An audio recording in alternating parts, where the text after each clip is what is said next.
Allô la gang, c'est Nathalie pour notre coaching fitness numéro 3 de notre 5 jours défi Mind Body Reset. Ce que je voulais vous parler aujourd'hui, c'est vraiment au niveau des abdominaux. OK? Beaucoup de gens, il y a plein de choses qui sont sur le net et qui ne sont pas nécessairement correctes. En fin de compte, je vois des gens des fois dans mes cours qui me disent « Ouais, mais c'est mon entraîneur qui m'a dit de faire ça. » Et même si c'est un entraîneur, ça se peut que les mouvements qu'ils vous font faire, ça ne serait peut-être pas de mes recommandations. En passant, tous les entraîneurs ne sont pas non plus kinésiologues, OK? Donc, il faut vraiment voir avec qui vous faites affaire. Il y a 3 types d'abdominaux. Les transverses qui sont vraiment les plus profonds, qui nous font notre ventre plat. Ensuite de ça, on a les obliques qui nous font plus notre taille fine. Et ensuite de ça, on a le six-pack qui, souvent, c'est celui que les gens veulent. Okay? Souvent, il y a une partie génétique là-dedans. T'as beau vraiment t'entraîner. Moi, je n'ai jamais réussi à avoir les spiribs, comme on dit. Il y en a d'autres qui l'ont vraiment de façon plus facile. Une chose qu'il faut que vous sachiez, c'est que vous en avez toutes des abdominaux. Ils sont peut-être juste enfouis sous une plus ou moins grosse couche de gras et il faut aller les travailler. Donc, le but, c'est d'aller les solliciter de façon correcte et sécuritaire. Et ce que je veux vous montrer, c'est des façons de faire qui sont pas correctes. Mais juste avant, je veux juste vous montrer des fois, si vous voulez avoir l'air plus svelte, des fois, c'est juste en corrigeant notre posture. Beaucoup de personnes ont le ventre relâché. Je vais te montrer comme ça. C'est sûr que ça serait mieux debout, mais tu me manquerais la tête. Souvent, les gens là qui ont les abdominaux relâchés et qui ont souvent aussi un manque de force au niveau du dos, ils ont le ventre relâché comme ça. Et on a le dos arrondi comme ça parce qu'on est souvent à l'ordinateur. Fait qu'on est un peu une posture de même, OK? Et regarde mon ventre, moi ici. Je peux avoir de l'air 5 livres de moins si je fais juste rentrer mon ventre, redresser mes épaules et amener comme ça ici. Donc, je vais juste me redresser pour que tu vois, là, tu vas me manquer la tête. Donc, vois-tu, si je relâche mon ventre, je suis comme ça. Moi aussi, j'ai l'air d'avoir d'un bédon. Mais, au quotidien, j'ai toujours un maintien des abdominaux. Je suis encore capable de respirer. Là, je ne suis pas rentrée vraiment. Je suis juste maintenue un petit peu, maintien du plancher pelvien. Et ça, c'est ma posture idéalement régulière, celle que je recommande à tout le monde. OK, ensuite de ça, erreur fréquente à éviter au niveau des abdominaux. Les fameux crunchs. Okay? Les crunchs, on peut les faire bien, mais la majorité des gens ne les font pas bien. Crunch, c'est comme des demi-redressements assis. Ce qu'on fait, souvent même, les gens vont mettre les mains ici puis ils vont tirer avec la tête. Alors ça met une belle tension au niveau de la nuque qui peut même être néfaste. OK? On fait attention à ça. Et quand vous levez comme ça, je ne sais pas si vous le voyez là, mais le bedon, il sort. Il pop vers le ciel. Toi, tu veux que ton ventre rentre, tu veux affiner la terre, mais tous les exercices que tu fais sortir ton ventre. Donc, tu fais exactement contre-productif de ce que tu veux. Et en plus de ça, c'est vraiment pas l'idéal. Surtout si tu viens d'accoucher, là, c'est vraiment un exercice à proscrire. Toi, tes abdominaux, ils ont ouvert quand tu as accouché, pendant ta grossesse. Et si tu fais ça, tu vas entretenir ton petit ventre. Et j'ai vu même une fille entraîneur qui était venue dans mes cours et elle avait fait ça. Elle était elle-même, comme on dit, entraîneur, probablement pas kinésiologue. Et elle est restée super top shape, mais avec un bon bedon qui sort, parce que tes abdominaux étaient restés comme ça. Donc, c'est vraiment pas ça que tu veux. En pilates, on va parler de curl-up, c'est une autre façon de monter, mais c'est toujours en faisant un creux dans les abdominaux. Mais étant donné que la majorité des gens ne le font pas comme il faut, je vais vous montrer d'autres choses à faire. L'autre chose aussi, c'est les redressements assis. Mais ça, on ne les voit plus vraiment. Quand on était jeune, on faisait des tests de même. Hein? Comment on en faisait en 60 secondes? Je me souviens, on réussissait à en faire 64, ma petite soeur puis moi. Donc ça, on lève.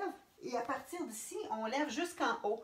Qu'est-ce qui arrive? C'est les psoas qui travaillent. C'est au niveau des aines. Pas pantoute les abdominaux qui sont sollicités. En plus, souvent, ça fait mal.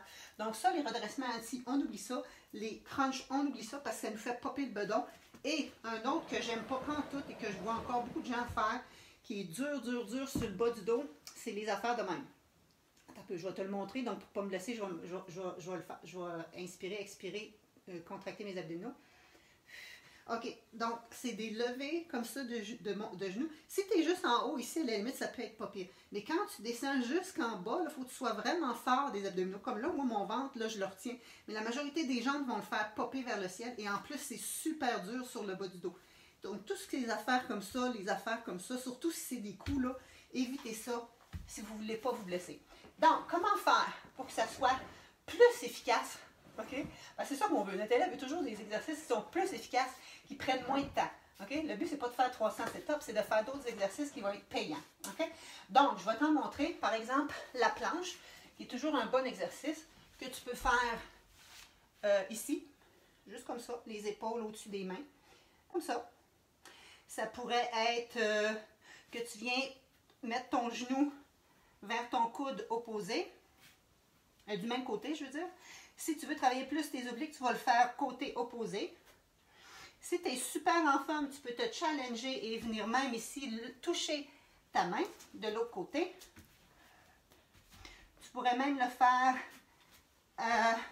en joguant pour que ça soit plus dynamique, cardio. Et tu combinerais ça, mettons, avec des ouvertures, fermetures de pieds.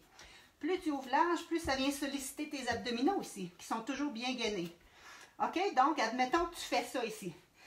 Tu ferais 20 comme ça. 2, 3, 4, 5, 6, 7, 8, 9, 10. Que tu peux faire aussi en courant. Et que tu combines avec, mettons, 5 fois ouvre ferme comme ça. 4, 5. Tu ferais ça 3 fois. Je vais te dire de quoi? Tu le sentiras déjà dans tes abdominaux. Si ça, c'est trop difficile, tu peux le faire à partir de ton banc, à partir d'une chaise. Et si c'est encore trop difficile, tu pourras le faire à partir de ton comptoir. Là, je vais te le montrer à partir d'ici. Je suis comme ça ici. Je peux venir faire juste ma planche comme ça. Je peux venir faire mes 20 avec le genou du même côté ou avec les genoux de l'autre côté. Je peux le faire en joguant. 10, 8, 6, 4, 2. Et tu fais tes ouvertures, fermetures, même chose. Ouvre large, ramène. Ouvre large, ramène. OK? 5 fois. Pendant tout ce temps-là, tes épaules sont stables et ton dos, il n'est pas creusé, il est vraiment stable. Alors, tu répètes ça, 2 séries ou 3 séries. Ça, c'est vraiment des bons exercices pour tes abdominaux. Il y en a une foule d'autres, mais ça, je te montre dans mes cours. Si tu es intéressé, il va y avoir un défi qui va commencer. Chaque année, je fais plusieurs fois le défi 30 jours Happy and Fit. 30 jours d'entraînement, circuit d'entraînement qui travaille tout le corps sous un calendrier de 30 jours que tu peux cocher, combiné avec du coaching motivation, combiné avec du coaching nutrition. Et vous allez même me voir directement dans ma cuisine, vous montrer comment faire des plats santé, comment cuisiner des repas en dans 15 minutes, comment faire des treats qui sont tellement santé que tu peux les manger en déjeuner ou en collation. Tu vas vous montrer comment remplacer le gras et le sucre dans tes recettes. Je vais te montrer la différence entre les smoothies, les juices, les jus verts, toutes sortes de choses comme ça qui s'en viennent pour toi. En attendant, je vais devoir faire ton exercice d'abdominaux. Merci.